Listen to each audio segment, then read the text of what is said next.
I am Ryan McKnight. I'm Cara Santa Maria. I am Christopher Smith. Hi, I'm Andrew Torres. This is Naked Mormonism, the serial Mormon history podcast.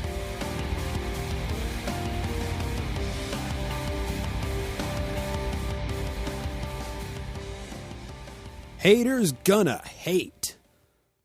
People often say that as like an absolute defense against criticism, regardless of whether or not the criticism is founded. There is some criticism that's, it's not worth engaging. Hecklers, trolls, people who are just trying to make your life harder for the sake of dragging somebody into a similar place of misery that those people are experiencing.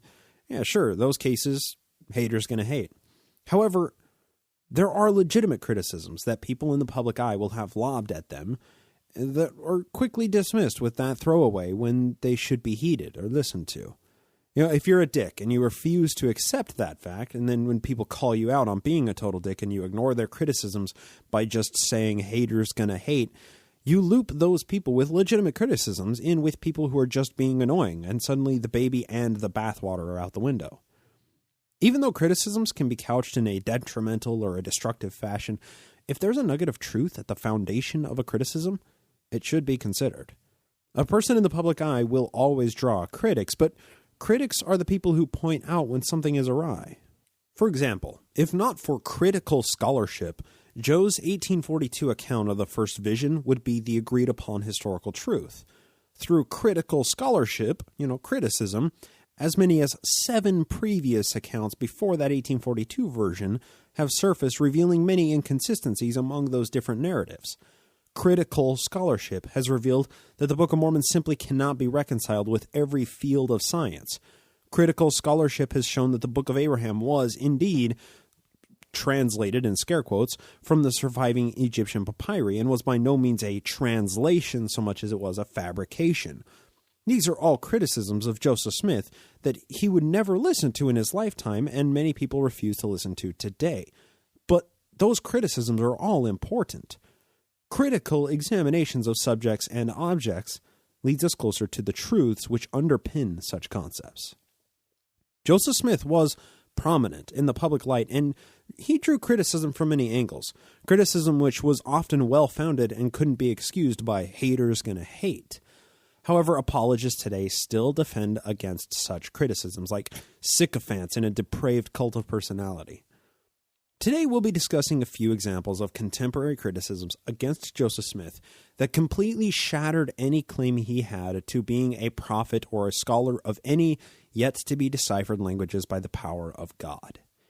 A contemporary critic of Joseph Smith named Henry Caswell picked up a copy of the March 1842 Times and Seasons, in which was printed the Book of Abraham and the facsimiles from which the Book of Abraham was supposedly translated.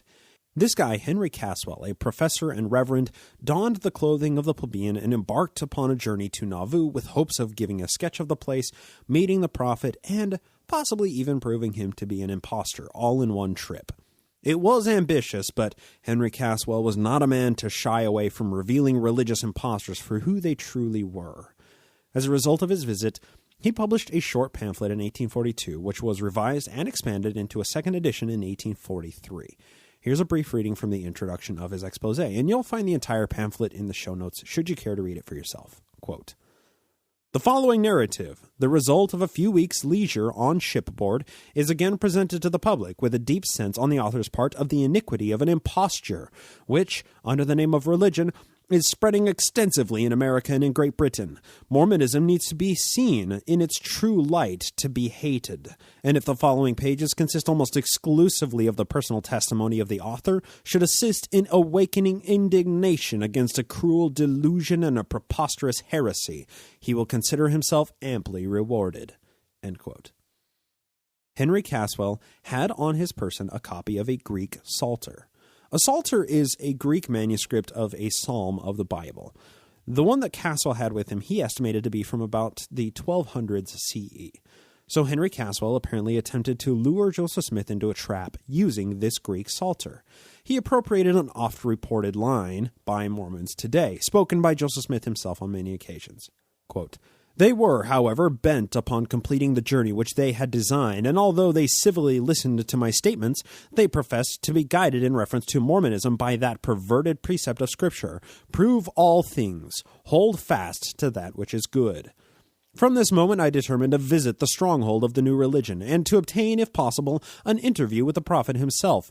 In order to test the scholarship of the prophet, I had further provided myself with an ancient Greek manuscript of the Psalter, written upon parchment, and probably about 600 years old. End quote. The day that Henry Caswell arrived in Nauvoo, he attended a meeting at the temple construction site. He recounts what was preached on some, makeshift platforms that they had built, but that's not terribly important. We're going to skip it. He did spend the rest of the day touring the city and then mingling with various Mormons. The next day, he made his way to Joseph's newly opened red brick store and inquired of the shopkeeper, who was probably Newell K. Whitney, of the whereabouts of the prophet. Here's how he relates the interaction, and this is from pages 20 to 21 of his expose. Quote, "Perceiving a respectable-looking store or shop, I entered it and began to converse with the storekeeper. I mentioned that I had been informed that Mr. Smith possessed some remarkable Egyptian curiosities which I wished to see. I added that, if Mr. Smith could be induced to show me his treasures, I would show him in return a very wonderful book which had lately come into my possession. The storekeeper informed me that Mr. Smith was absent, having gone to Carthage that morning, but that he would return about 9 o'clock in the evening. He promised to obtain for me admission to the curiosities and begged to be permitted to see the wonderful book. I accordingly unfolded it from the many wrappers in which I had enveloped it, and, in the presence of the storekeeper and many astonished spectators, whom the rumor of the arrival of a strange book had collected, I produced to view its covers of worm-eaten oak, its discolored parchments, and its mysterious characters. Surprise was depicted on the countenances of all present, and, after a long silence, one person wiser than his fellows declared that he knew it to be a revelation from the Lord, and that probably it was one of the lost books of the Bible providentially recovered. Of course, somebody sees an ancient manuscript. It must be a lost book of the Bible. It's the mindset of the people at the time. Looking at me with a patronizing air, he assured me that I had brought it to the right place to get it interpreted, for that none on earth but the Lord's prophet could explain it or unfold its real antiquity and value. "Oh," I replied, "I am going to England next week, and doubtless I shall find some learned men in one of the universities who can expound on it." To this he answered with a sneer that the Lord had chosen the weak things of the world, Joseph Smith, to confound the mighty, science, apparently, that he had made foolish the wisdom of this world, and that I ought to thank Providence for having brought me to Nauvoo, where the hidden things of darkness could be revealed by divine power. All expressed the utmost anxiety that I should remain in the city until the prophet's return. End quote. Caswell tarried in the city until Joe returned. Once again, the most likely reason for Caswell coming to Nauvoo with the Psalter in the first place was due to the Book of Abraham being published barely a month prior to his trip. Caswell was one of these supposed learned men that the Lord had sent the weak farmer boy Joseph Smith to confound, and the people of Nauvoo were expressly confident in the prophet's abilities to translate that which mortal minds could not know. It seems, from the way that Caswell reported it anyway, that he was retaining his cover of being there for the sole purpose of exposing the prophet to be a fraud, and as an outsider was met with the sanctimonious defiance that he would even suggest that learned men in England might know more than these people's precious prophet. Caswell was finally granted an audience with Joseph Smith, and this is how he relates their short interaction, and it is simply delightful. And once again, the entire expose is amazing. It's so fascinating, and, of course, as I said earlier, you'll find a link to it in the show notes. Quote, "As I advanced with my Psalter book in my hand, numerous Mormons came forth from their dwellings, begging to be allowed to see its mysterious pages. And by the time I arrived at the prophet's house, they amounted almost to a crowd. I met Joseph Smith a short distance from his dwelling, and was regularly introduced to him by the storekeeper. I had the honor of an interview with him, who is a prophet, a seer, a merchant, a revelator, a president, an elder, an editor, and the lieutenant general of the Nauvoo Legion. He is a coarse, plebeian, sensual person in aspect, and his countenance exhibits a curious mixture of the knave and the clown. His hands are large and fat, and one of his fingers he wears a massive gold ring, upon which I saw an inscription." And, okay, so I'm going to just, pre-butt the argument here. Apologists have, shown or have claimed that this is not a very trustworthy source of a description of Nauvoo and Joseph Smith, because these descriptions don't exactly shed the most pleasant and complimentary light on the prophet. And for that reason, they have taken issue with the entire expose, because they can't imagine Joseph Smith fitting into these descriptions that Henry Caswell gave them. He continues, though. It's fantastic. His eyes appeared deficient in that open and straightforward expression which often characterizes an honest man. His dress was of coarse country manufacture, and his white hat was enveloped by a piece of black crape as a sign of mourning for his deceased brother, Don Carlos Smith, the late editor of the Times and Seasons. His age is about 37. He led the way to his house, accompanied by many elders, preachers, and other Mormon dignitaries. On entering the house, chairs were provided for the prophet and myself, while the curious and gaping spectators remained standing. I handed the book to the prophet and begged him to explain its contents. He asked me if I had any idea of its meaning. I replied that I believed it to be a Greek Psalter, but I should like to hear his opinion. "No," he said, "it ain't Greek at all, except perhaps a few words. What ain't Greek is Egyptian, and what ain't Egyptian is Greek. This book is very valuable. It is a dictionary of Egyptian hieroglyphics." Pointing to the capital letters at the commencement of each verse, he said, "Them figures is Egyptian hieroglyphics, and them which follows is the interpretation of the hieroglyphics written in the Reformed Egyptian. Them characters is like the letters that was engraved on the golden plates." Upon this, the Mormons around began to congratulate me on the information I was receiving. "There," they said, "we told you so. We told you that our prophet would give you satisfaction. None but our prophet can explain these mysteries." The prophet now turned to me and said, "This book ain't of no use to you. You don't understand it." "Oh, yes," I replied. "It is of some use, for if I were in want of money, I could sell it for something handsome." "But what will you sell it for?" said the prophet and his dignitaries. "My price," I answered, "is higher than you would be willing to give." "What price is that?" they eagerly demanded. I replied that I would not sell it to them for many $100s. They then repeated their request that I should lend it to them until the prophet should have time to translate it, and promised me the most ample security, but I declined all their proposals. I placed the book in several envelopes, and as I deliberately tied knot after knot, the countenances of several among them gradually sunk into an expression of great despondency. Having exhibited the book to the prophet, I requested him in return to show me his papyrus and to give me his own explanation, which I had hitherto received only at second hand. He proceeded with me to his office, accompanied by the multitude. He produced the glass frames which I had seen on the previous day, but he did not appear very forward to explain the figures. I pointed to a particular hieroglyphic and requested him to expound its meaning. No answer being returned, I looked up, and behold, the prophet had disappeared. The Mormons told me he had just stepped out and would probably soon return. I waited some time, but in vain, and at length descended to the street in front of the store. Here I heard the noise of wheels, and I presently saw the prophet in a light wagon, flourishing his whip and driving away as fast as two fine horses could draw him.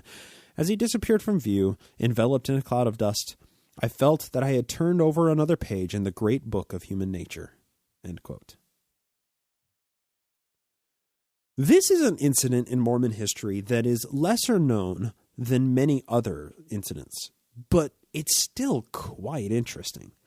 Understandably, because this incident clearly reveals Joe to be the fraud that he was, apologists have been forced to deal with the Greek Psalter incident in some interesting ways, from attacking Henry Caswell's character to claiming that he had fabricated the story completely, to taking issue with Caswell's description of Joe's look and conduct because that's not how they view their prophet.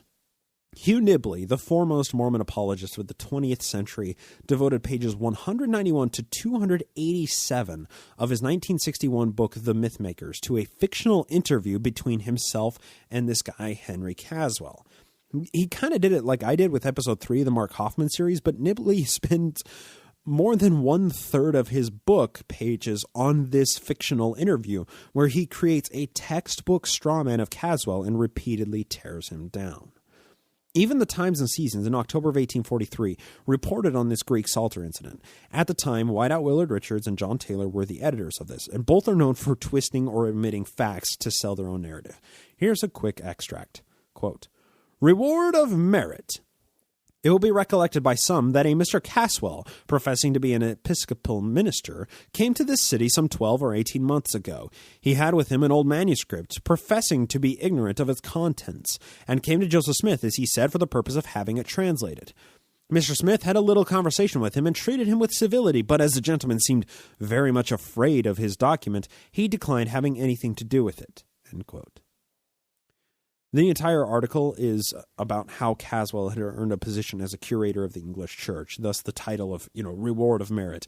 But the whole thing is couched in this idea of a person reaping the rewards of the world for assailing the one true gospel in public forum. Here's another extract from it, quote, "Thus is a reward of merit for publishing detraction and falsehoods already concocted, and adding a very splendid addition of his own, he has proven himself worthy of being exalted to the honor of bearing the sacerdotal robes, and of being raised to the very high and dignified office of curate in the English church. He has truly gained himself unfading laurels, and by continuing and doing well, and assisting some of the reverend blackguards whom the Church of England have employed in England to abuse the Mormons, he may perhaps gain further honors." End quote. So after Caswell's interaction with Joe, and then Joe apparently quickly fleeing the scene of his own stupidity, Caswell finally approached Willard Richards about this scenario, presenting the Greek Psalter to Joseph Smith, Joseph saying there's no Greek on this, what's not Greek is Egyptian, and him saying this is a Greek manuscript. Whiteout Willard Richards said something like, quote, "Sometimes Mr. Smith speaks as a prophet and sometimes as a mere man." End quote. That's one of those haters gonna hate lines that you get a throwaway criticism with. Needless to say, this interaction certainly makes Joe look quite foolish. If he was this quick to jump to his own conclusions about the parchment and pronounce his conclusions as truth, how could anybody trust him with any of his other supposed or claimed translations? And every time I say translations, when it comes to Joseph Smith, you have to put it in scare quotes. You see, if Joe misidentified not only the content of the parchment, but even misidentified the well-studied language of Greek on the parchment, how could any of his other translations be trusted? I looked for a Gospel Topics essay on this interaction. It doesn't exist.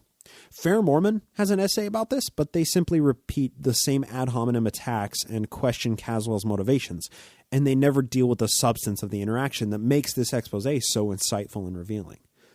But the entire expose, it's about 29 pages. It's interesting, and I'm going to recommend you give it a read through yourself if you're interested. Once again, it's in the show notes. It's just worth noting that the only reason that Caswell even traveled to Nauvoo in the first place was to meet a person who had made some truly incredible and falsifiable claims, which Caswell wanted to investigate. That's all spawning off of the Book of Abraham and the published facsimiles in conjunction with the Book of Abraham. You see, Joe was in the public eye, and he rightfully drew criticism from people when he would spout off things he knew nothing about. Haters gonna hate offers no refuge for this interaction, but that doesn't stop polemics from making those arguments. The Caswell Greek Psalter incident happened in April of 1842, but our timeline is currently resting in spring of 1843, so why was that relevant? Why did we begin this episode talking about Henry Caswell and the Greek Psalter incident? Well, Joe was continuing to draw increased criticism and hate from the rest of the world with his growing political and theocratic power, which the world was becoming very well acquainted with as a result of Reckitt Bennett's expose being published at the very end of 1842. Of course, The History of the Saints, John C. Bennett's book, it took a few months to be circulated and for people to read it. Now, spring of 1843, a lot of people had read it. So now here enters a man named Wilbur Fugit and his two friends Robert Wiley and Bridge Whitten. These guys were three jolly gents just living in a town near Nauvoo called Kinderhook, Illinois, which is just barely south and east of Quincy, where the Saints first settled after the Missouri Exodus in 1839. Similar to Caswell, these three guys devised a plan to lure Joe into a trap to make him look a fool. However, these three weren't satisfied with, just presenting a simple Greek Psalter to the self-proclaimed prophet and seeing what happened. They decided to take it to the next level. Wilbur Fugit had some level of metallurgical expertise. He, along with Wiley and Whitten, made a set of 6 plates and used some chemicals in order to etch them, making them appear ancient to untrained eyes. On April 16, 1843, they decided to put their plan into play. This is how it's reported in the Vogel History of the Church, Volume 5, page 395. I'm going to read kind of a long excerpt so you know what it is that we're talking about here. But if any of you have a passing familiarity with Mormon history or have read the CES letter, the name Kinderhook should jump out at you. Quote, I insert facsimiles of the 6 brass plates found near Kinderhook in Pike County, Illinois on April 23rd by Mr. Robert Wiley and others while excavating a large mound. They found a skeleton about 6 feet from the surface of the earth, which must have stood 9 feet high. The plates were found on the breast of the skeleton and were covered on both sides with ancient characters. I have translated a portion of them, and find they contain the history of the person with whom they were found. That is an important line, as is the next one. He was a descendant of Ham through the loins of Pharaoh, king of Egypt, and that he received his kingdom from the ruler of heaven and earth. Those are important lines. I have translated a portion of them, of these 6 plates found buried in the ground in Kinderhook, Illinois, and find that they are a history of the person with whom they were found. Keep those phrases in mind. We're going to be coming back to them a few times in this episode. And then in the history of the church, it pulls an article that was published in the Times and Seasons, letting the Mormons in Nauvoo know about this amazing discovery. Quote, Ancient records. Circumstances are daily transpiring which give additional testimony to the authenticity of the Book of Mormon. A few years ago, although supported by indubitable and unimpeachable testimony, it was looked upon in the same light as the world in general, and by the religious world in particular, as the expedition of Columbus to this continent was by the different courts that he visited and laid his project before. The literati looked upon his expedition as wild and visionary. They suspected very much the integrity of his pretensions and looked upon him, to say the least, as a fool for entertaining such wild and visionary views. The royal courts, aided by geographers, thought it was impossible that another continent should or could exist, and they were assisted in their views by the learned clergy, who, to put the matter beyond all doubt, stated that it was contrary to Scripture, that the apostles preached to all the world, and as they did not come to America, it was impossible that there should be any such place. Giving a brief history of Columbus. I probably should have cut this, but we're going to just soldier on through. I'm sorry about that. Thus, at variance with the opinions of the great, in opposition to science and religion, he set sail, and actually came to America. It was no dream, no fiction, but a solid reality, and however unphilosophical and infidel the motion might be, men had to believe it, and it was soon found out that it would agree both with religion and philosophy. So, when the Book of Mormon first made its appearance among men, it was looked upon by many as a wild speculation. Oh, really? Interesting. Kind of like it is today. And that it was dangerous to the interest and happiness of the religious world. But when it was found to teach virtue, honesty, integrity, and pure religion, this object was laid aside as being untenable. We were then told that the inhabitants of this continent were and always had been rude, barbarous race, uncouth, unlettered, and without civilization. Nice little bit of a colonialistic racism making its way into the Times and Seasons. That's kind of par for the course, though. But when they were told of the various relics that had been found indicative of civilization, intelligence, and learning, when they were told of the wealth, architecture, and splendor of ancient Mexico, when recent developments proved beyond a doubt that there are ancient ruins in Central America which, in point of magnificence, beauty, strength, and architectural design, vie with any of the most splendid ruins in the Asiatic continent, when they could trace the fine delineations of the sculptor's chisel and the beautiful statue, the mysterious hieroglyphic and the unknown character, they began to believe that a wise, powerful, intelligent, white, scientific race had inhabited this continent. But still, it was improbable, nay, almost impossible, notwithstanding the testimony of the history to the contrary, that anything like plates could have been used anciently, particularly among this people. The following letter and certificate will perhaps have a tendency to convince the skeptical that such things have been used, and that even the obnoxious Book of Mormon may be true. And as the people in Columbus's day were obliged to believe that there were such a place as America, so will the people in this day be obliged to believe, however reluctantly, that there may have been such places as those from which the Book of Mormon was translated. Okay. That is an important article published in the Times and Seasons. It is essentially claiming that the plates that they found, the metal plates they found in Kinderhook, Illinois, will go out and convince the skeptics of the Book of Mormon that there are metal plates in America the Native Americans inscribed their history on. They were hoping in 1843, when this was released, that the Kinderhook Plates would prove the Book of Mormon to be true. I continue to quote from the History of the Church. Quote, Mr. Smith has had those plates. What his opinion concerning them is, we have not yet ascertained. The gentleman that owns them has taken them away, or we should have given a facsimile of the plates and characters in this number. We are informed, however, that he purposes returning them for translation. If so, we may be able yet to furnish our readers with it.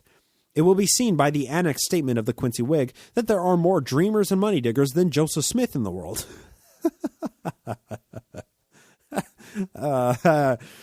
There are more dreamers and money diggers than Joseph Smith in the world. That got almost too close to being self-aware, didn't it?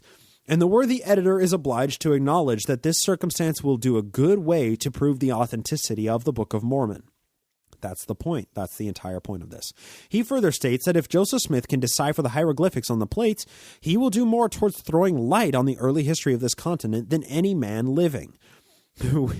We think that he has done that already in translating and publishing the Book of Mormon, and would advise the gentlemen and all interested to read for themselves and understand. We have no doubt, however, but Mr. Smith will be able to translate them. End quote.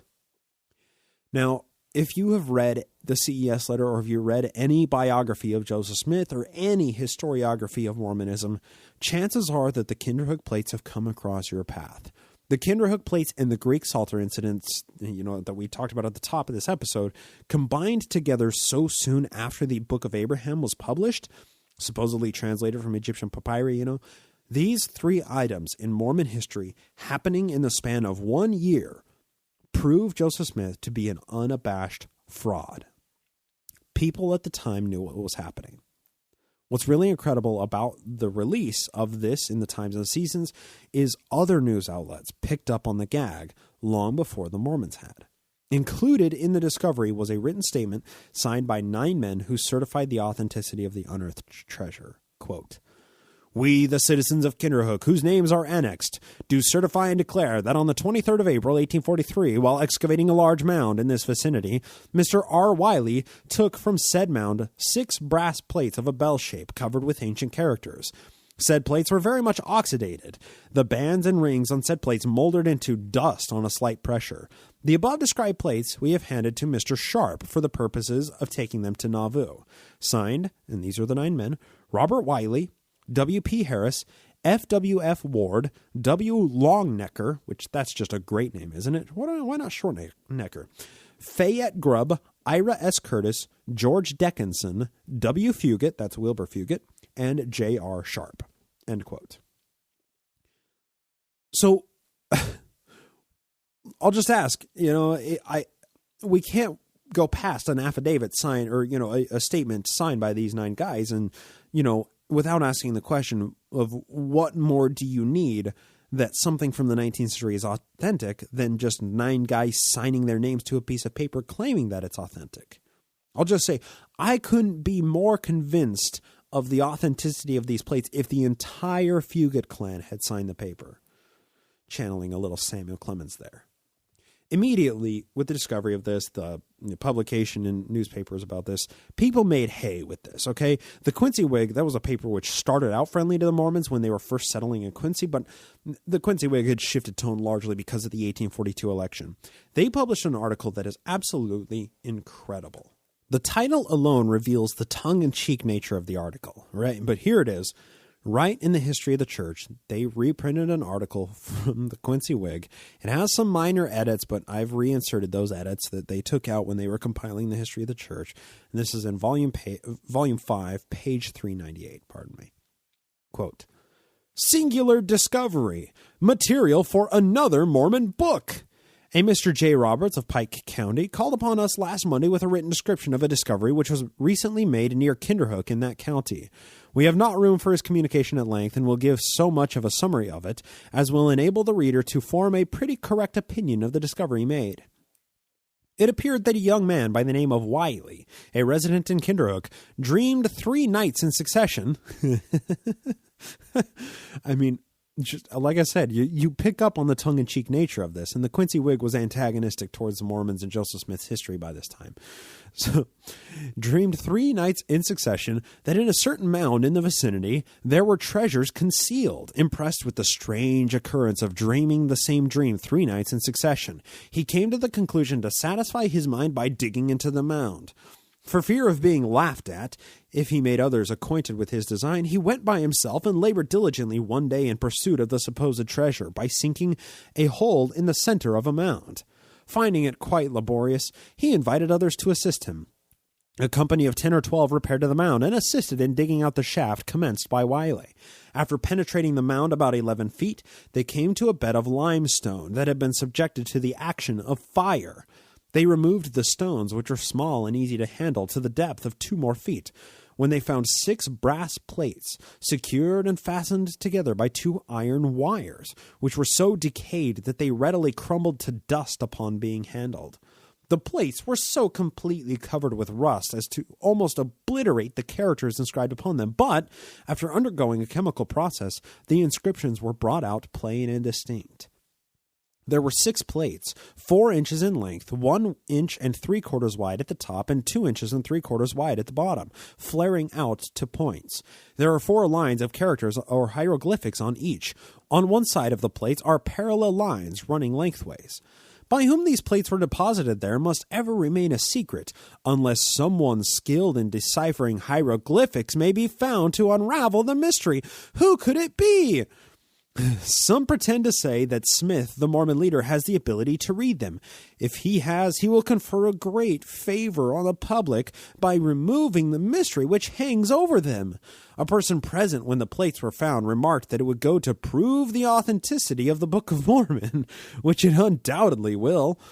In the place where these plates are deposited were also found human bones in the last stage of decomposition.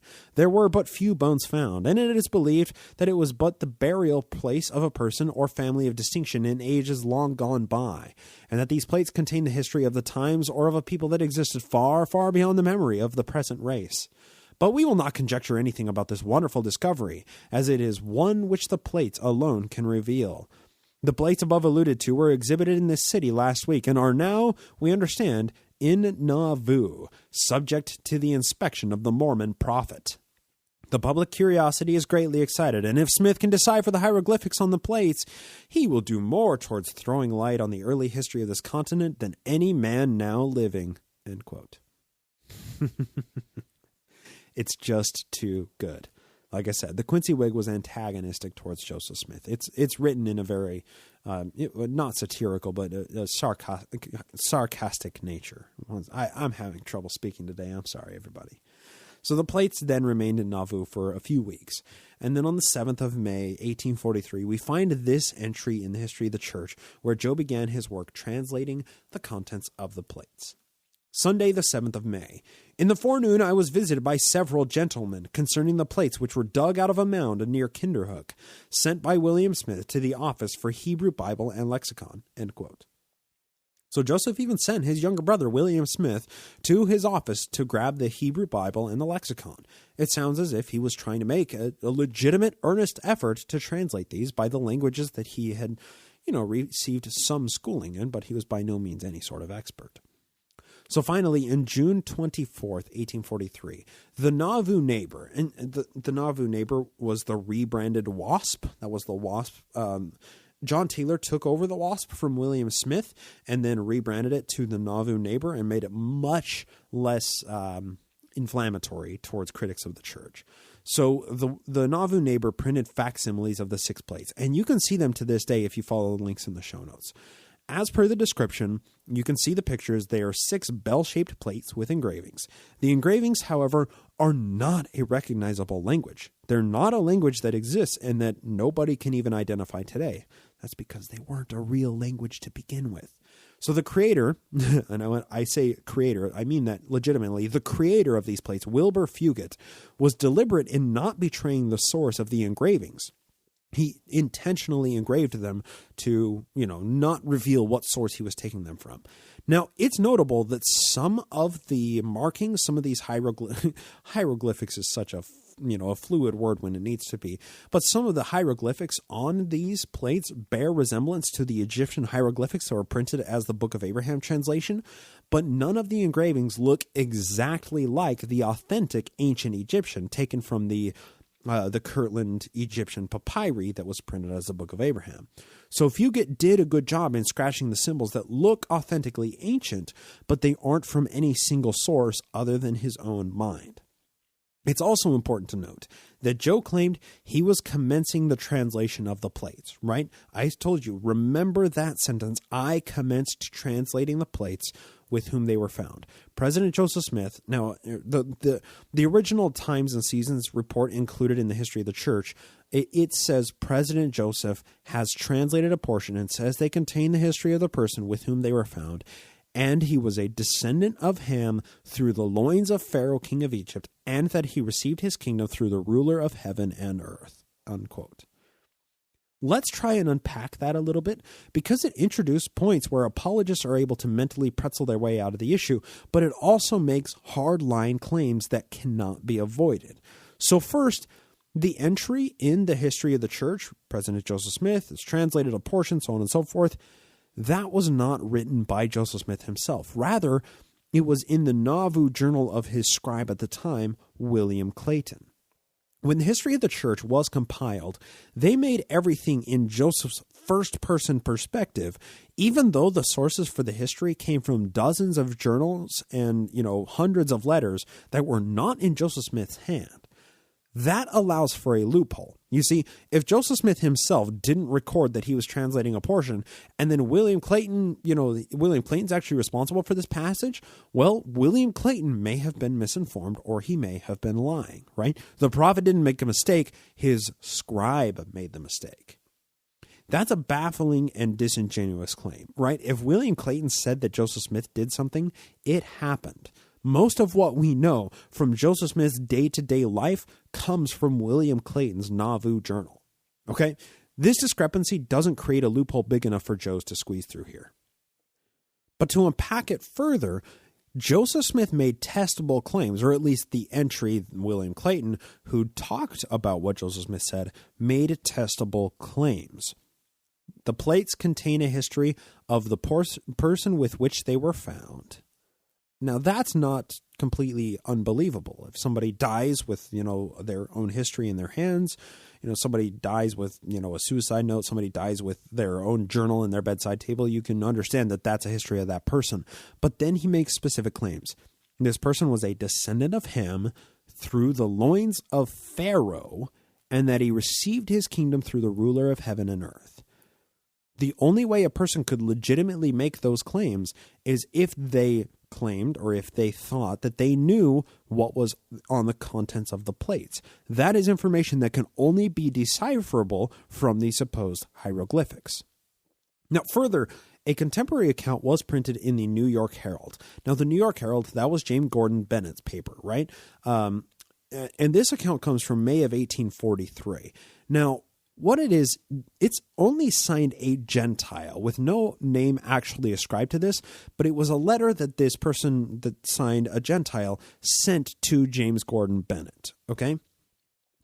Now this is an important letter because it is revealing, and it no longer places the onus on William Clayton of making a possible error, saying that Joseph Smith commenced translating the Kinderhook Plates. So here's a few relevant extracts from this May of 1843 passage. You'll find a link to the entire article from the Library of Congress in the show notes if you want to read the entire thing. It's pretty short. It's about a 2.5-3 minute read, but it's quite interesting. Quote, "Late and interesting from the Mormon Empire on the Upper Mississippi. We have received very late accounts from the new Mormon religious empire established by Joe Smith, the modern Muhammad. Accounts which are very interesting and curious in a people which have attracted the attention of the public throughout the Old and New World, in the Atlantic states and on the continent of Europe. Our correspondence is annexed.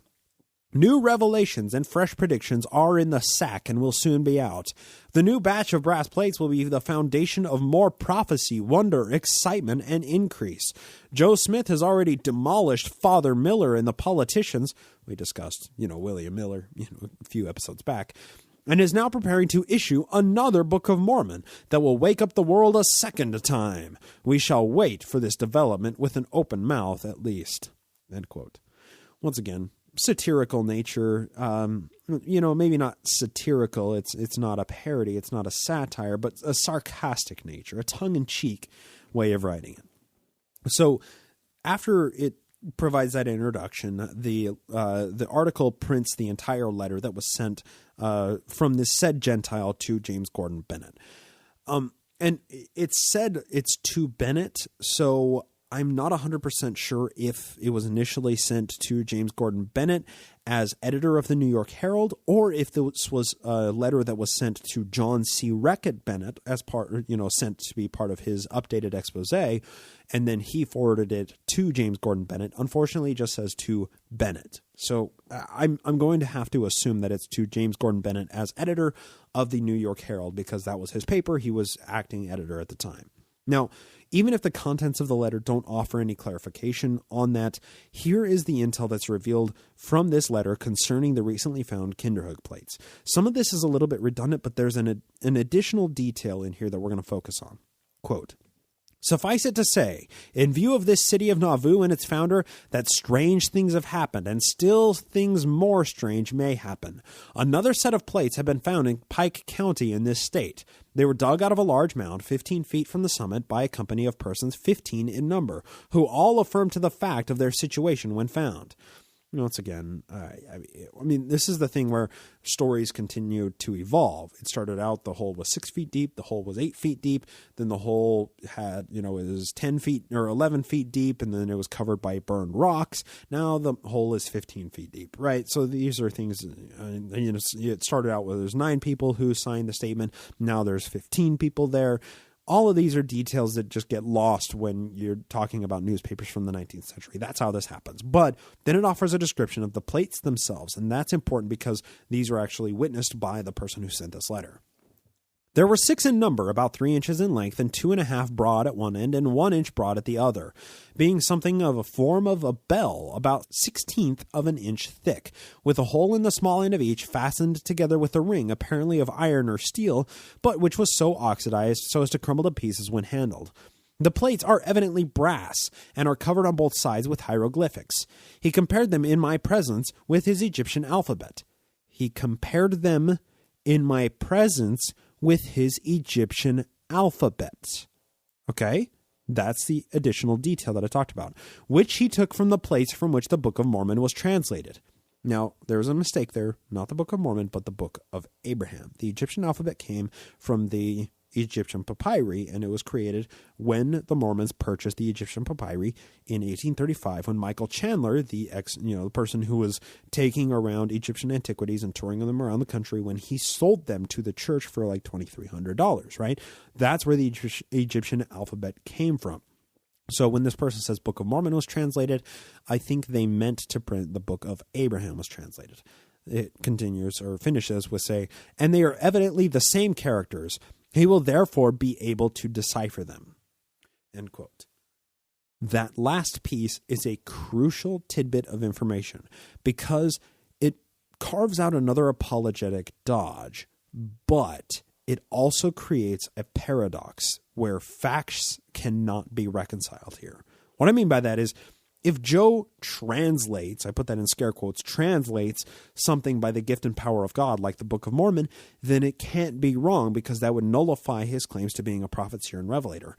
However, if he was using secular means to translate these Kinderhook plates, then he could make an error without voiding his God warranty, right? So because he used the Egyptian alphabet that he made in Kirtland, and let me just put on an acronym here. It's called the Grammar and Alphabet of the Egyptian Language, or GAEL, G-A-E-L, Grammar and Alphabet of the Egyptian Language. That was what was created in Kirtland as a result of the Egyptian papyri being translated by Joseph Smith. So if he used the GAEL, the Egyptian alphabet that he made in Kirtland, to translate the Kinderhook plates here, he was using secular and intellectual ways of translating instead of using the gift and the power of God, right? He was translating them by secular means instead of putting the rock in the hat, which is invoking the gift and power of God to translate unknown languages. So that's where the exception exists. So if I'm not making it clear, let me quote from Fair Mormon in order to make this point.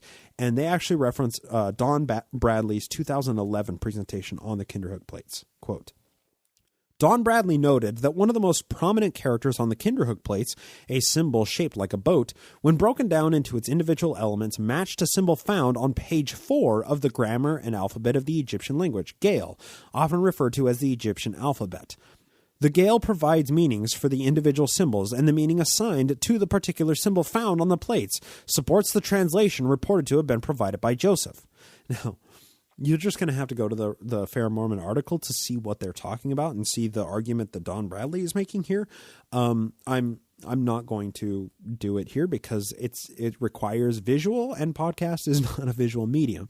But still, find it in the show notes, look at it, and you'll see the single symbol that Don Bradley took off of the Kinderhook Plates and matched to the Gael, the Egyptian language that Joseph Smith made, and used that to reconcile what Joseph Smith claimed about this guy being a descendant of Ham from the loins of Pharaoh, so on and so forth. Anyway, I'm continuing from Fair Mormon. The conclusion is that Clayton's account appears to be accurate, that Joseph did attempt to translate, quote, a portion of them by non-revelatory means, and the translation provided matches a corresponding symbol and explanation in the Gael, end quote. That's the whole point. He was translating it by, quote unquote, non-revelatory means. He was translating it by a secular means. He was using his old Egyptian alphabet.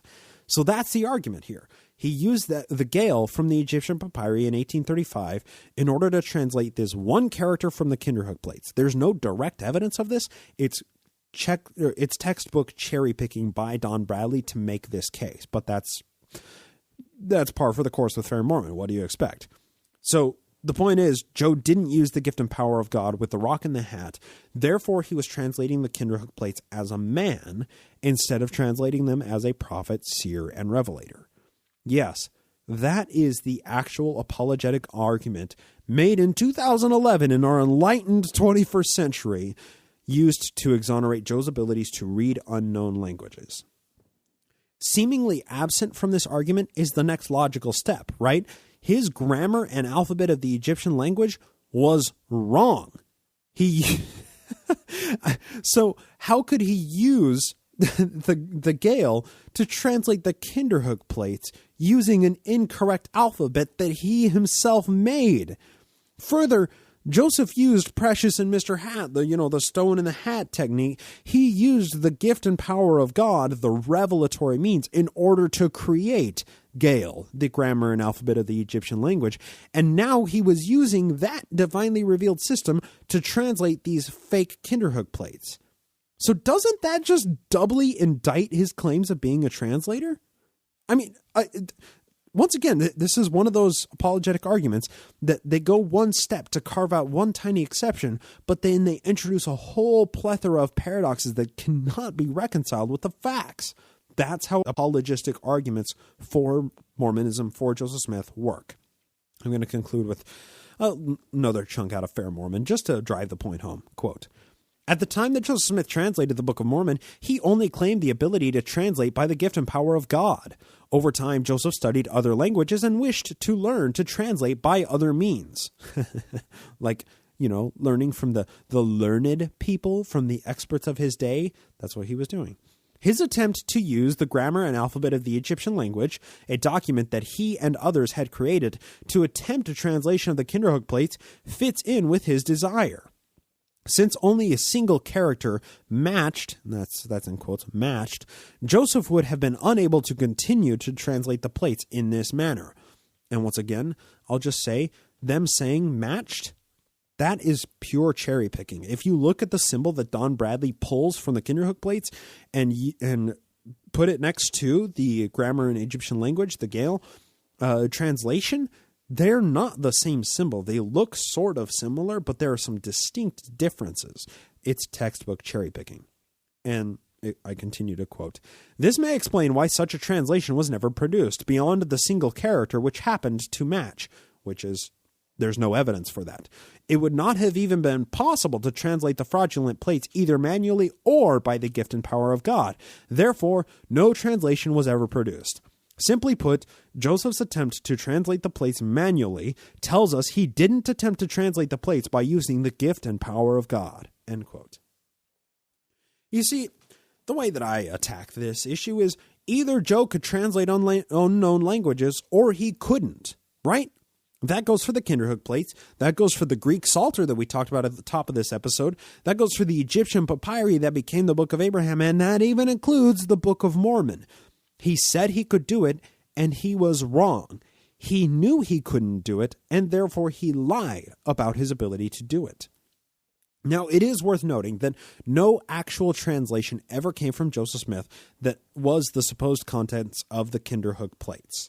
At least none that survived. It said he commenced translating them, but who knows? He may have made a document. He may have created another book, manufactured another book out of his head and claimed that they were the translation, but that has been lost to history. We don't know. They fall into the obscurity of Mormon ignored history after this. So, back to Fair Mormon, it cites Don Bradley again when he contends with how Joe knew who the descendant was and what the contents of the plates were. And Joe claimed they were plates containing the history of the person with whom they are found, who was a descendant of Ham through the loins of Pharaoh. How could he possibly know those things if he couldn't read what was on the rest of the plates? First off, let me just ask, what would a black Egyptian person be doing in Kinderhook, Illinois, with metal plates of his own history? How did they get here? Did this one Egyptian guy make a solo transatlantic trip to the Americas and sojourn to a random mound in Illinois and bury himself there after he died just for his skeleton in history to be found by Joseph Smith? It's absurd. It's a completely asinine line of logic, or illogic, I should say. Now, Don Bradley points out this little small boat-shaped character on the top of the plates. That's what he used to cherry-pick, and it looks something similar to it. But it's completely speculative that Joe was using that symbol in his own translation to claim that he knew the contents of the Kinderhook plates. There's absolutely no evidence for it. So I would make the safe speculation that Joe just made it up, right? Just like he made up the Zelf story during Zion's camp when they unearthed a skeleton in a mound, just like he made up the Book of Abraham, just like he made up the Book of Mormon, he knowingly made it up. The Kinderhook Plates revealed Joe to be the fraud that he truly was. What I find even more fascinating about this story is that the Kinderhook Plates were regarded as authentic history until as recently as the early 1980s. 1980s. We're going to go through the history of this. Now, please permit me 5 more pages of script to walk you through how this goes, okay? Even with the facsimiles of the plates being printed in the times and seasons and then subsequently printed as the history of the church, showing exactly what the Kinderhook Plates looked like and the supposed language on them, Mormons for over a century after Joseph Smith's death believed that the Kinderhook Plates were what he claimed them to be. They simply believed that Joe died before he had a chance to translate the rest of the characters. Let's get into this. Let's get into how this is dealt with from an apologetic perspective. But first, how did it come to light that everything was a hoax, right? Because there's an interesting line of historical pedigree that is attached to these Kinderhook Plates, and the argumentation has been happening since they were unearthed in 1843. Now, even though contemporary sources knew this to be a fraud, I mean, we read from the Quincy Rig, we read from the New York Herald, they saw this whole thing as tongue-in-cheek. Oh, we're going to have a new Book of Mormon because we found some new plates. It was funny to them, right? That didn't stop Mormons at the time from regarding the plates as another possible source of text of forthcoming scripture. While Mormons patiently awaited the prophet's abilities to translate these plates, in 1879, Wilbur Fugit finally appeared back on the scene with an affidavit that he colluded with the 2 other guys to fabricate the plates. Here's a portion of his affidavit. Quote, he stated that the plates were a humbug gotten up by Robert Wiley, Bridge Whidden, and myself.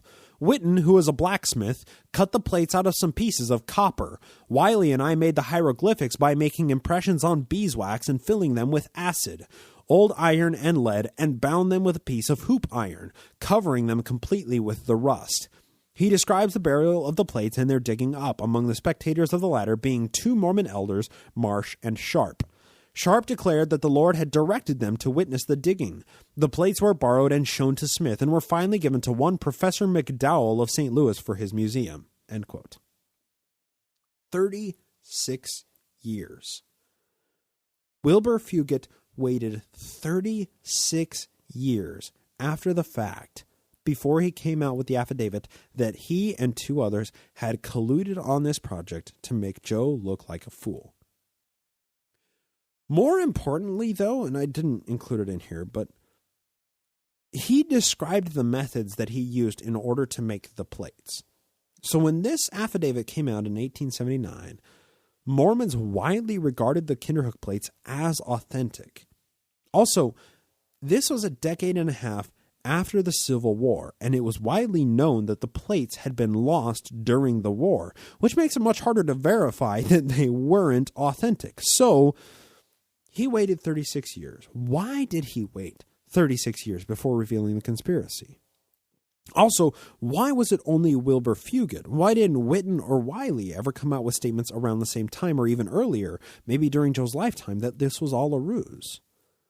Apologists at the time, including B.H. Roberts, seized on the incredibly late revelation as a flaw in the veracity of Fugit's claims.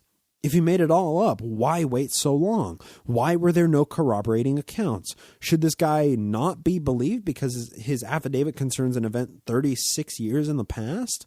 Because his affidavit is so long after the occurrence, does it immediately follow that his hoax is not true and that the plates are actually authentic?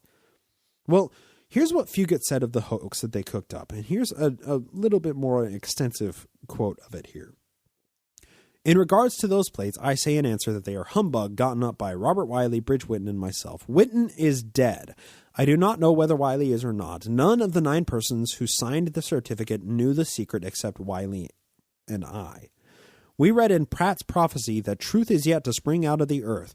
We concluded to prove the prophecy by a way of a joke.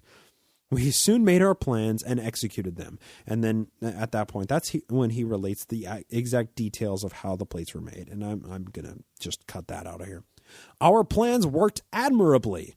A certain Sunday was appointed for the digging. The night before, Wiley went to the mound where he had previously dug to the depth of about 8 feet, there being a flat rock that sounded hollow beneath, and put them under it. On the following morning, quite a number of citizens were there to assist in the search, there being 2 Mormons present, Marsh and Sharp. The rock was soon removed, but some time elapsed before the plates were discovered. I finally picked them up and exclaimed, "A piece of pot metal!"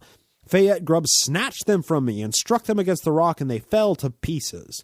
Dr. Harris examined them and said they had hieroglyphics on them. He took acid and removed the rust, and they were soon out on exhibition. End quote. Fugit's affidavit reveals an important exercise in how we know history. Okay, so let me make my point here. The affidavit is more than 3 decades after the occurrence. So, maybe he misspelled the names of his friends, maybe the depth of the hole is inaccurate, maybe some of the details of how the plates were made a bit fuzzy, maybe he doesn't remember all of the people who were there in the first place when they were, quote-unquote, discovered. Maybe there are finer points within the late first-hand account that are inaccurate, but the central focus of the affidavit, although it is late, is true. Apologists defend the prophet by splitting hairs about whether or not Joseph Smith himself claimed that he was translating the Kinderhook Plates, or if that was a second-hand contemporary account from William Clayton that can't be trusted. Yet they're quick to dismiss this late first-hand account because it's antagonistic to the prophet.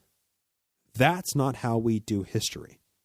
The apologist criticism of Fugit and the timing of his affidavit is well summarized in New Witness for God on page 63 by B.H. Roberts. And this is what B.H. Roberts said as a criticism of Wilbur Fugit. Quote, Of this presentation of the matter, it is only necessary to say that it is a little singular that Mr. Fugit alone out of the three said to be in collusion in perpetrating the fraud should disclose it, and that he should wait from 1843 to 1879, a period of 36 years, before doing so, when he and those said to be associated with him had such an excellent opportunity to expose the vain pretensions of the prophet, if Fugit's tale be true. For while the statement in the text of the prophet's journal to the effect that the find was genuine, and that he had translated some of the characters and learned certain historical facts concerning the person with whose remains the plates were found, may not have known at the time to the alleged conspirators to deceive them. Still, the editor of the Times and Seasons, John Taylor, the close personal friend of the prophet, took the find seriously, and expressed at once explicit confidence in an editorial in the Times and Seasons of May 1st, 1843, that the prophet could give a translation of the plates. And this attitude the Church continued to maintain, for in The Prophet, a Mormon weekly periodical published in New York of the 15th of February 1845, there was published a facsimile of the Kinderhook Plates, together with the Times and Seasons editorial and all the above matter of the text. How easy to have covered Joseph Smith and his followers with ridicule by proclaiming the hoax as soon as they accepted the Kinderhook Plates as genuine. Why was it not done? The fact that Fugit's story was not told until 36 years after the event, and that he alone of all those who were connected with the event gives that version of it, is rather strong evidence that his story is the hoax, not the discovery of the plates nor the engravings upon them." End quote. So the apologists' attack on the affidavit and on Fugit's character continued to carve out a space where Mormons could believe in the authenticity of the Kinderhook Plates for quite some time. Now you couple that with the fact that the plates were thought to be no longer extant and available for expert examination. A small window allowed Mormons for over a century to not be troubled by the entire incident. Undoubtedly, Mormons contemporary with Joseph expected him to deliver new scripture from these plates, just as they had done with the Greek Psalter that Henry Castle brought into town. But when he died, there was nobody that was going to translate the next scripture. You know, the Mormons probably awaited the next prophet, be it James Strang or Sidney Rigdon or Alpheus Cutler or Brigham Young or William Bickerton. They probably waited for one of those guys to translate the Kinderhook Plates by the gift and power of God as the new prophets here in Revelator, but that never happened. So why did Fugit wait so long? Fugit knew all along that the prank was successful. He fooled them all. Why didn't he come out any time before 1879 to reveal the plan? Unfortunately, we can't know for sure. I mean, we can speculate. Maybe he forgot about them. You know, it happened just a few years before the Mormons were no longer a major presence in Illinois, and he wasn't bothered by them anymore. You know, so maybe it was just something that slipped his mind. Maybe he didn't reveal it while Joe and Brigham Young were alive for fear of retaliation. You know, because that could happen. You know, maybe he was waiting all along for the supposed translation to come out, and then he would do his big reveal. Maybe he was just trying to get money out of it and sell them as authentic to any, antiquity society who would buy them. You know, that's the thing is, this is all speculation. We're all speculating on the motives of this guy. What we can be certain of is that they were not genuine and authentic Native American antiquities. And they certainly didn't come from one random Egyptian, right? So even if Fugit didn't make them and his story of fabricating them was a hoax, they are not authentic Egyptian artifacts, which leads to our final point that drove the final nail in the coffin of the Kinderhook Plates. In 1920, it was discovered that one of the 6 plates survived in the archives of the Chicago Historical Society. This discovery of one of the 6 plates now made it possible to scientifically analyze this one remaining plate. In 1953, just that happened. 2 non-Mormon experts examined this one plate. 9 years after their examination, why they waited 9 years to publish on this after these 2 guys examined it, I don't know. Why they waited 33 years after this one plate was discovered to examine it, I don't know. Once again, we can only speculate, right? But 9 years after these 2 guys examined this one plate, Apologist Welby W. Ricks, then president of the BYU Archaeological Society, personally examined the plate. And in the 1962 edition of the Improvement Era, and this is back when the Improvement Era actually printed articles by church historians alongside ads for local Utah businesses, oil companies, Kinderhoax copper mines, so on and so forth, Ricks printed his findings, from which I quote a few passages. And you're going to find a link to this from archive.org in the show notes. This is, once again, the 1962 edition of the Improvement Era. Quote, "A recent rediscovery of one of the Kinderhook plates, which was examined by Joseph Smith Jr., reaffirms his prophetic calling and reveals the false statements made by one of the finders." I love this. Reveals the false statements made by one of the finders, that's Wilbur Fugit, and reaffirms his prophetic calling. Let's see how well this 1962 Improvement Era withstands the test of time. A few years ago, 9 years ago, two non-LDS professional engravers, Stanley B. Hill and Edward Puisky, walked into the Chicago Historical Society and asked to view a bell-shaped brass plate known as a Kinderhook plate. Their purpose was to determine whether it had been engraved with a pointed instrument or etched with acid. What they found solved a 74-year-old controversy and put the plates back into the category of genuine, which Joseph Smith Jr. had said they were in the first place. And then after that, the article reprints the Fugit affidavit. I'm not going to reread it because we already read it.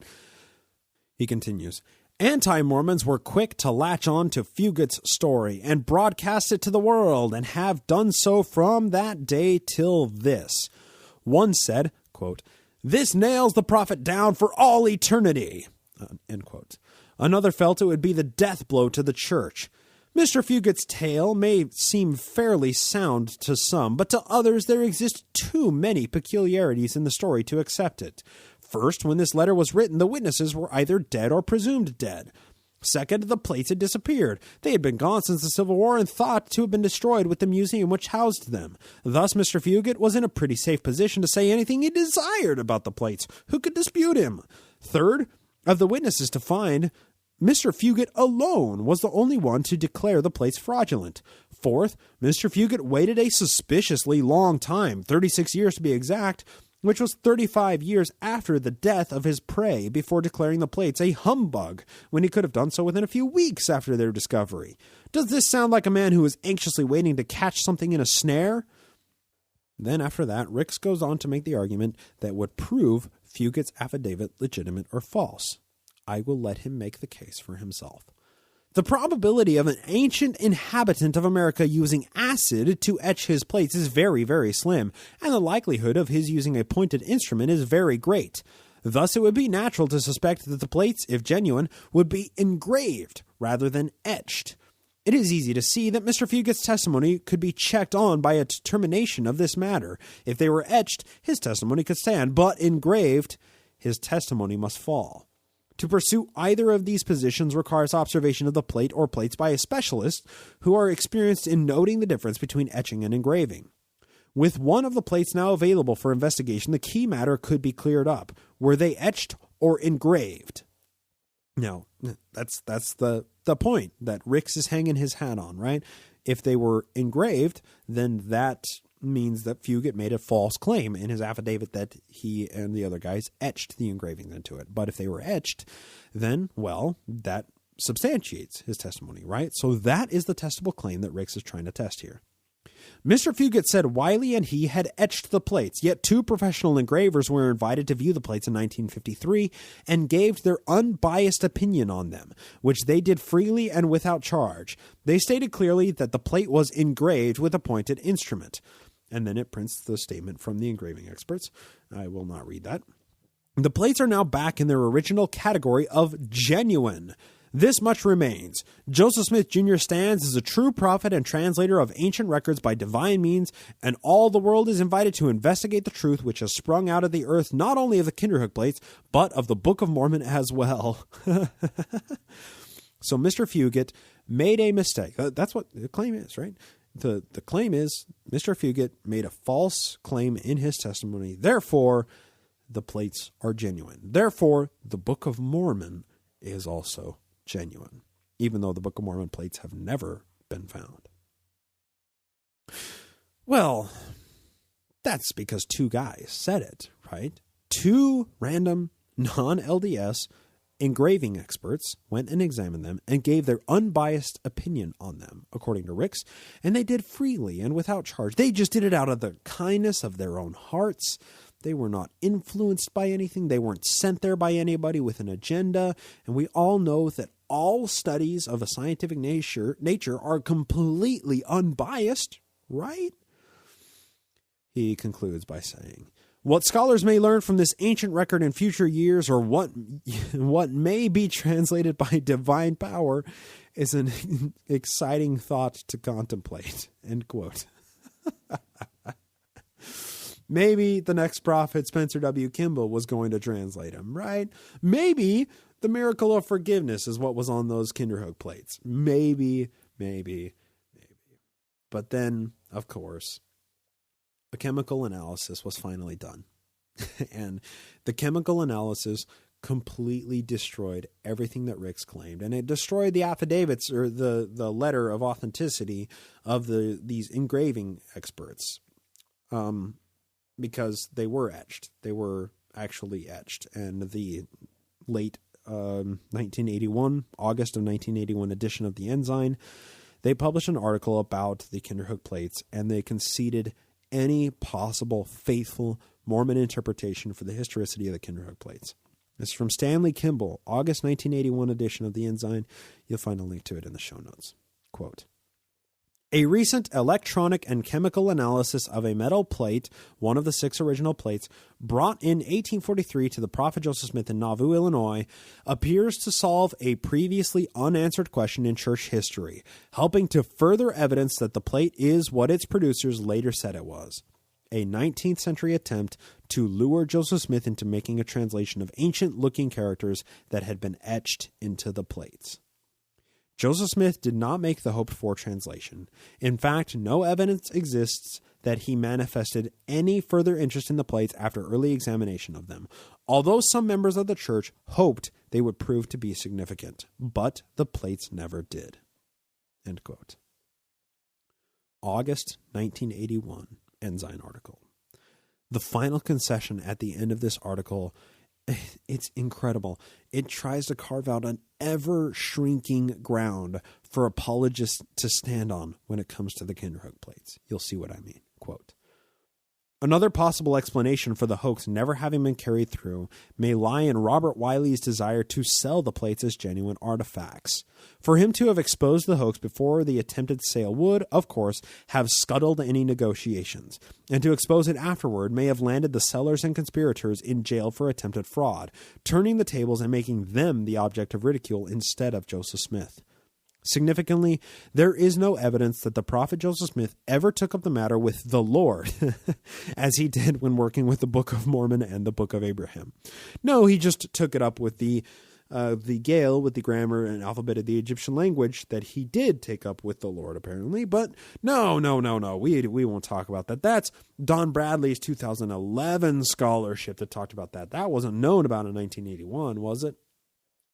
Apologists can spend 10 hours in a room talking about one subject and none of them will agree. And this brings us to the other side of the story. For those of us who believe that Joseph Smith was the Lord's prophet, isn't it natural to expect that he would be guided to understand that these plates were not of value as far as his mission was concerned? That other members may have been less judicious and not guided in the same way cannot be laid at the prophet's feet. Many people, now as well as then, have an appetite for hearsay and a hope for easy evidence to bolster or even substantiate for personal spirituality and hard-won faith that comes from close familiarity with truth and communion with God. Stop asking for proof. Stop asking God for evidence. That will never substitute for personal spirituality, for the feeling that you get, the burning in your bosom. No scientific study will substitute for that burning. He concludes, so it is that in the 100-year battle of straw men and straw arguments, Joseph Smith needs no defense. He simply did not fall for the scheme. Yes, he did. He absolutely did. And with that understood, it is perhaps time that the Kinderhook plates be retired to the limbo of other famous faked antiquities. End quote. So the great saga of the Kinderhook Plates came to an end in 1981. Importantly, the church has never released another official statement on the Kinderhook Plates since this Ensign article. I scoured LDS.org and Ensign articles for anything that wasn't written nearly 4 decades ago, but there's simply nothing. It's interesting. Mormons have believed in this for a long time, right? What started as something that was crafted by some country bumpkin hoaxers became a possible source for scripture. Then it evolved into a historical enigma regarded as authentic Native American antiquities. Then it was rediscovered in the Chicago Historical Society and regarded by Mormons as genuine artifacts after the rediscovery. And then finally, at the end of it all, they're regarded as a hoax that they were initially intended to be. And Joseph Smith is not privy to those scientific disproofs. Now, the 1980 examination proved that they were indeed etched and that they came from the 19th century. It completely shattered any ground for claims that they were ever authentic, and thus verified the claims of the man who created them, even though his affidavit came 36 years after the occurrence. You know, if you listen to the show for the gotchas of Mormon history, you're coming to the wrong place, right? Go read the CES letter if you want Mormon history gotchas, okay? However, once in a while, something comes up in our historical timeline that so brazenly and clearly reveals Joseph Smith to be the fraud that he was. Check the show notes for the Mormon Think article on this. It goes into a much deeper and more thorough dive than this, and I, leveraged the information there heavily in order to spawn all of the research for this episode. But Jeremy Reynolds summarized the Kinderhook Plates incident so beautifully in the CES letter when he says, quote, "The plates were named after the town in which they were found, Kinderhook, Illinois. A farmer claimed he dug the plates out of a mound. They took the plates to Joseph Smith for examination, and he translated a portion. Not only did Joseph not discern the fraud, he added to the fraud by translating, in quotes, the fake plates. The LDS Church now concedes it's a hoax. What does this tell us about Joseph Smith's gift of translation?" End quote. No, the translation, quote-unquote, of what the plates supposedly say doesn't exist. But the little part that Joe did, quote-unquote, translate about them being a history of the person with which they were found and him being a descendant of Ham through the loins of Pharaoh, that alone is enough to indict his claimed abilities. If the Kinderhook Plates portray Joe as a false prophet, then so does the Book of Abraham. If the Book of Abraham reveal him to be a fraud, all apologists have left is the Book of Mormon, and the Book of Mormon fell flat on its face long before Joe did at Carthage. Look, we can often get lost down the rabbit hole of true versus false prophets and what that actually means, but the Kinderhook Plates alone reveal Joe to be a false prophet he so often decried in public speeches.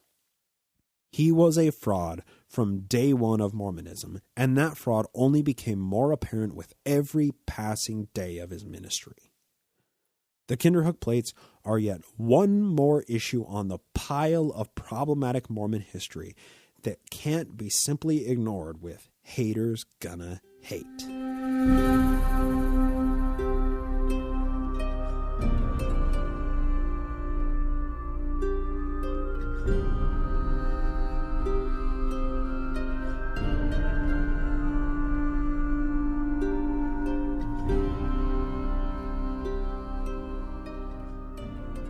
And that's going to do it for the show today.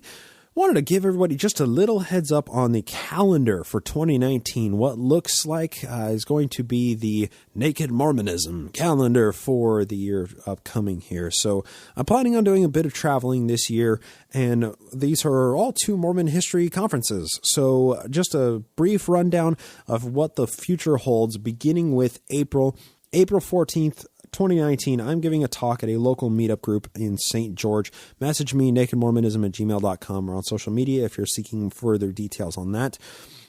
2 weeks after that, April 26th, 2019, that is Sunstone in Short Creek. Now, Short Creek is a town, a couple of towns just east and a little bit south of St. George in Utah. It's known as the FLDS area, and they're doing a sunstone there, and I'm really looking forward to that. Moving on into May, there is going to be a sunstone in Toronto, Canada. That's going to be May 11th, 2019, Sunstone, Toronto. Be sure to check sunstonemagazine.com for dates and details on all of these events. Of course, after that is going to be in June 6th through the 9th in Salt Lake City, Utah, is the Mormon History Association. I put in for a paper and a presentation there. Unfortunately, it got rejected. However, I'm still going to be attending the actual Mormon History Association conference. Once again, that is June 6th through June 9th. And then next after that, we have the big Sunstone Symposium, Salt Lake City. That's always a big shindig. 3 days, July 31st to August 3rd. Going to be 4 days, Wednesday, Thursday, Friday, Saturday. That's there. All of the details are available on sunstonemagazine.com. That's going to be a really awesome presentation that I'm planning on doing there. If I can get it submitted in time, we'll have to see, doing actual presentations as opposed to just attending these conferences is all kind of up in the air until submission dates come along. But I'm still definitely going to be attending that. And then finally, at the end of all of this is going to be the John Whitmer Historical Association. That is happening in Fairport, New York, which is a cozy suburb of Rochester, from September 26th to September 29th. You can find information on that on jwha.info. Or Google John Whitmer Historical Association and look up the calendar section for their annual events. That's going to be just a few days after the anniversary of the September 21st, which is a big date in early Mormon history. And that's going to be really close to Rochester, New York, really close to Fayette and to Manchester and all of these big towns that are, so figured so heavily into early Mormonism. So that's the calendar section for 2019. More events may be coming up in the future, and I will announce those on the show as we continue to progress through 2019. Also, really briefly, reality check on this. I'm well aware that I am solely financially supported by all of you through patreon.com/nakedmormonism. And I'm also hyper aware of the current political sphere and the current economy. And, that is my way of saying that attending these conferences is solely, I'm able to do these solely through your support at patreon.com/nakedmormonism. And if some calamitous economic event does happen, which some people think it is, some people think, a bunch of people think, whatever. If that does end up happening, then the number of these conferences that I will be attending this year may be revised and changed and reduced, but that's currently what is on the calendar for 2019. So with all of that said, we don't have any new patrons to thank over at patreon.com/nakedmormonism, but of course, if you sign up over there for as little as $1 an episode, you get an extra episode every week, and you get an extended edition of the main feed episode every week as well, with just my random musings talking about everything and nothing, and mostly it's just nothing and nonsense. But if you want to hang out with me for, after the show, you can do that, patreon.com/nakedmormonism. You also get access to our NAMO hangouts, the live hangouts that we have with featured guests every month, and the NAMO Book Club, where we're reading through early 19th century, prominent books, exposés, and whatnot. So with all of that, thank you all so much for listening. Thank you very much for lending me your ear, and I hope to talk to you next time here on the Naked Mormonism Podcast.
This podcast is produced with the help of Julie Briscoe as social media manager, Brian Ziegenhagen as audio engineer, and Andrew Torres of the Law Offices of P. Andrew Torres in the Opening Arguments podcast as legal counsel. Music is written and performed by Jason Camo of aloststateofmind.com and used with permission. Naked Mormonism is a production of Ground Gnomes LLC, copyright 2019, all rights reserved.